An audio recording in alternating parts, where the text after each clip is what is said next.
Welcome back on this Tuesday. Well, college is supposed to be an exciting time, but for many women, it goes hand in hand with stress and anxiety over the effortless college myth.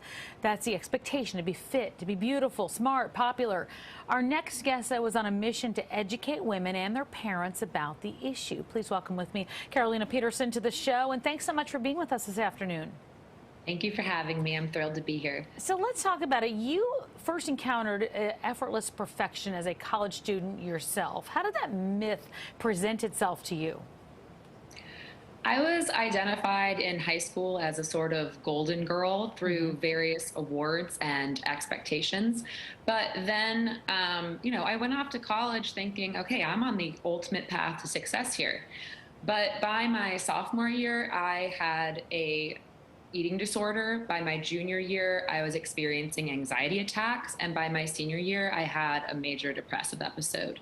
So if I was supposed to be this gleaming example of someone who'd made it, something was definitely wrong, especially because it wasn't just me. It was a trend among many of my female peers from all backgrounds.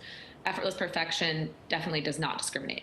Yeah, and that is often the time we hear about eating disorders and issues of depression starting. So where do you think the effortless perfection actually comes from?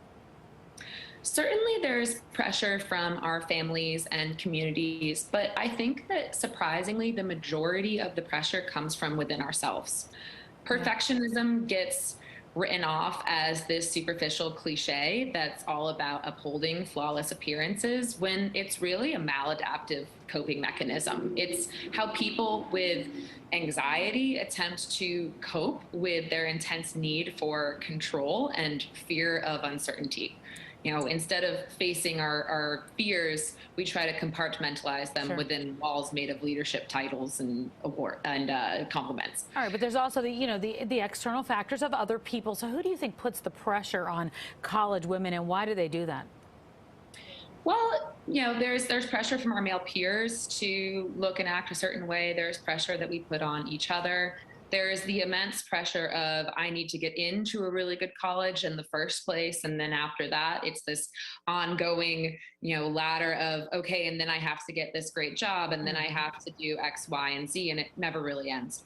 All right, so you've got parents that are watching this of a college student. You've got college students or women watching this. What is at stake for those women who are doing this and not seeking help or understanding that they need it?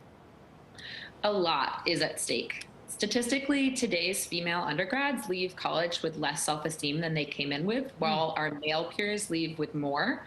We are questioning ourselves in academic and leadership roles due to gendered phenomena like imposter syndrome and stereotype threat.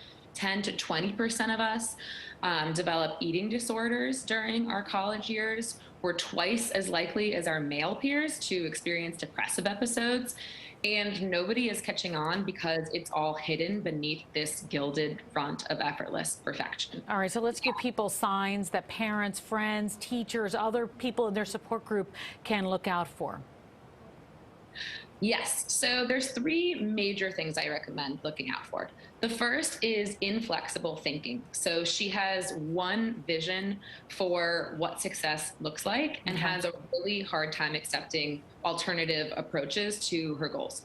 The second is she has a reassurance addiction, which is another way of saying that she has an intense need and unhealthy relationship with external validation. Sure. And the third is that she shows people-pleasing tendencies, has a really hard time setting boundaries and saying no. All right, well, let's talk about this. Parents play a role in this, even if we're talking about daughters who are in college. How do they play a role in this, and how can they help out?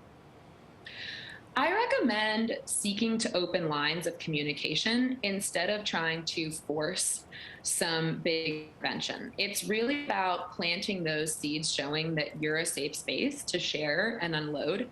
I also have an entire discussion guide on my website, caralenapeterson.com, with questions to help initiate those conversations. I guess we can't even begin to start talking about where social media plays a role in all of this. I got to tell you, Caralena, thank you so much for joining us to talk about it. Certainly something for parents to note, but also for women to note who are in college, or I know this affects them right outside of it as well. Thank you so much for having me. All right, take care.